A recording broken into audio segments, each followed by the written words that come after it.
Je me suis permis ce soir de sortir le Saint-Sacrement, de l'exposer, au moins pendant ce temps du petit commentaire qui suit l'Évangile, pour peut-être nous aider à mieux réaliser ce qu'on est appelé à fêter, à célébrer.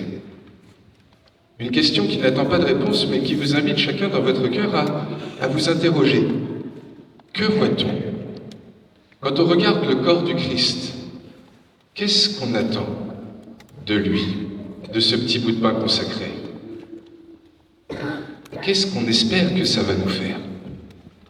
Je vous pose cette question parce que je crois qu'en 2 millénaires, au fond, ça a pas mal changé notre conception de l'Eucharistie. Au tout début, on l'a entendu par la bouche de saint Paul, c'était avant tout refaire un mémorial. On était assez convaincus qu'on verrait le retour de Jésus avant même notre mort, c'était le cas pour les premiers disciples, et donc un peu comme quand on va au monument aux morts pour un armistice, on célébrait son attente. On commémore la mort du Seigneur jusqu'à ce qu'il vienne, nous a dit saint Paul. Un peu plus tard, 3 siècles après, saint Augustin, pour lui, le corps du Christ, c'est pas ça avant tout, c'est la communauté des chrétiens. Et donc la communion, l'Eucharistie, ça vise avant tout à édifier cette communauté, à rassembler le corps tout entier. Un peu plus tard, on va dire à peu près 1 millénaire, on est à la fin du Moyen-Âge, et là, pour le coup, on a un rapport plus distant à la communion. On y va une fois dans l'année, à peu près autant qu'on va se confesser. Sauf si c'est peut-être l'année où on se retrouve à être marié.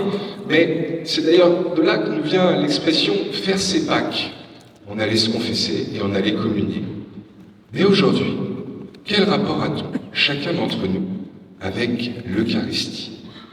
Et je vous pose la question parce que, pour moi en tout cas, je crois qu'il y a des fois où je tombe dans une vision un peu idolâtrique. Oui, je me demande si, au fond, on n'en a pas fait un peu la récompense des purs, des parfaits, de ceux qui ne sont pas, ou en tout cas pas trop ostensiblement dans le péché, ceux qui ne sont pas divorcés, ceux qui ne sont pas LGBT, ceux qui n'ont pas d'énormes choses à se reprocher. Seulement, si on le voit comme ça, est-ce qu'on ne passe pas à côté de ce qu'il veut nous faire comprendre? Et donc vraiment, je me demandais ces derniers jours, qu'est-ce que je vois lorsque je prie devant le Saint-Sacrement? Et c'est plus fort que moi.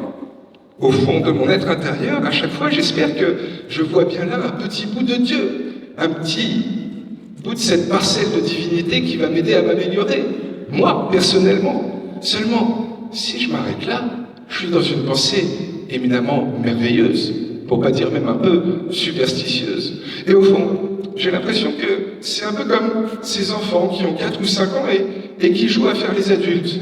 Vous savez, quand on joue au docteur ou au garagiste, quand on est tout petit, on aime bien reproduire les gestes. Donc si le petit garçon là, de 4 ans, il est en train de jouer au mécanicien, eh ben, il va s'amuser à bouger tous les écrous, à refaire la pression des pneus, à ouvrir le moteur. Il s'attache beaucoup à la forme, mais au fond, je ne suis pas sûr qu'il répare vraiment la voiture.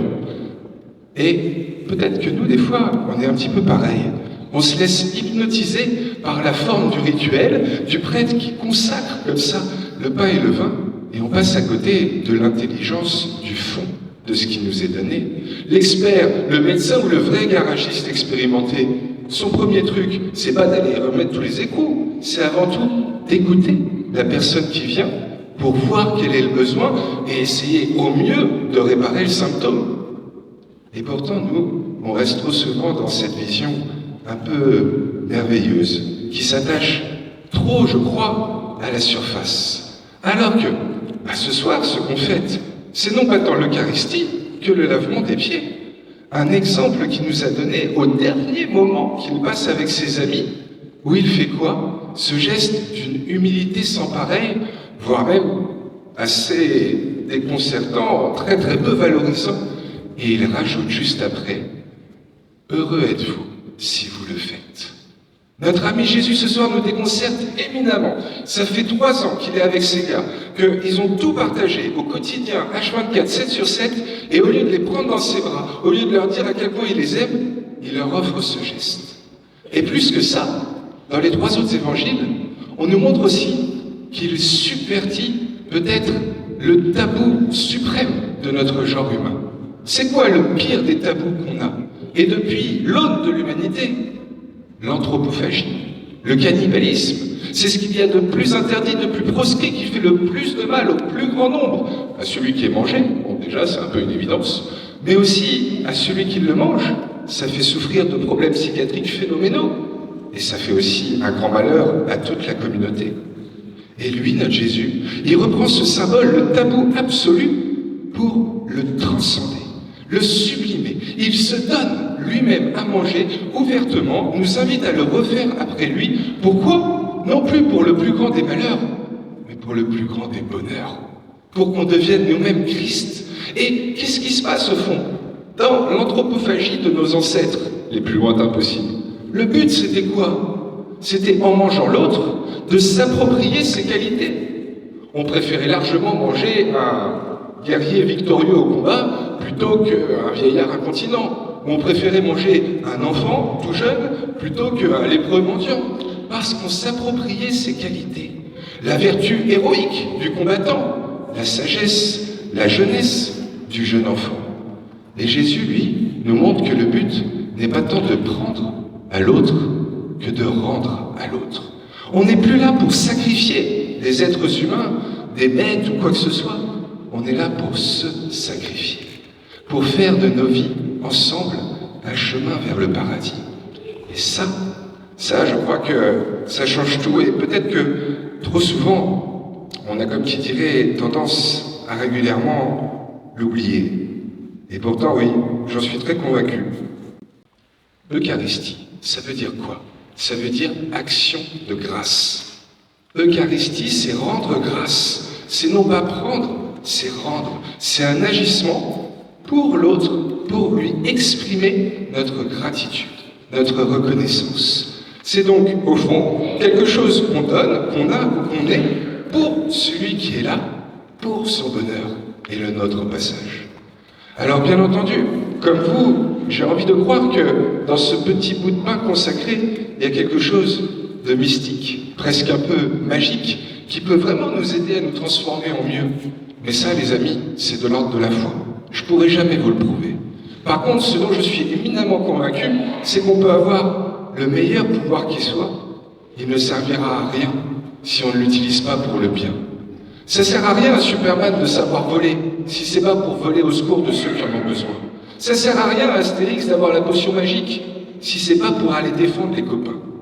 Ne confondons pas peut-être l'outil avec la fin. Quand bien même cet outil, ce bout de pain, serait-il divin, ce n'est que de quoi nous rassasier sur le chemin. La fin, c'est ensemble qu'on soit tous saints. Alors bien sûr, c'est normal qu'on voit dans ce petit bout de pain consacré cette petite parcelle de Dieu qui peut nous aider à devenir meilleurs. Mais je crois qu'on est aussi invité à voir derrière cette hostie le reflet de nos frères et sœurs, leur visage, parce que c'est eux tous qui forment le corps du Christ.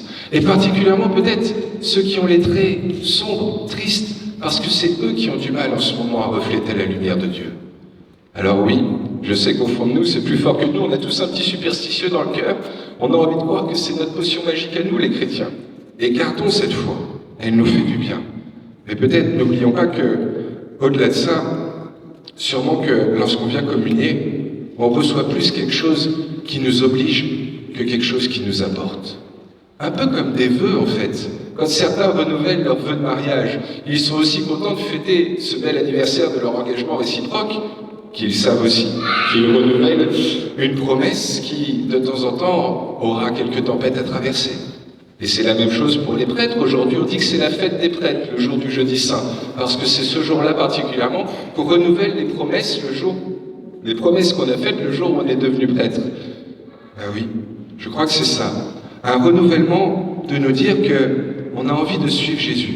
On croit qu'il nous a ouvert une voie, celle de la foi, qui peut à chacun nous permettre de devenir des Christ, à une condition, comprendre que le bonheur, il est dans le soin et dans l'amour du prochain.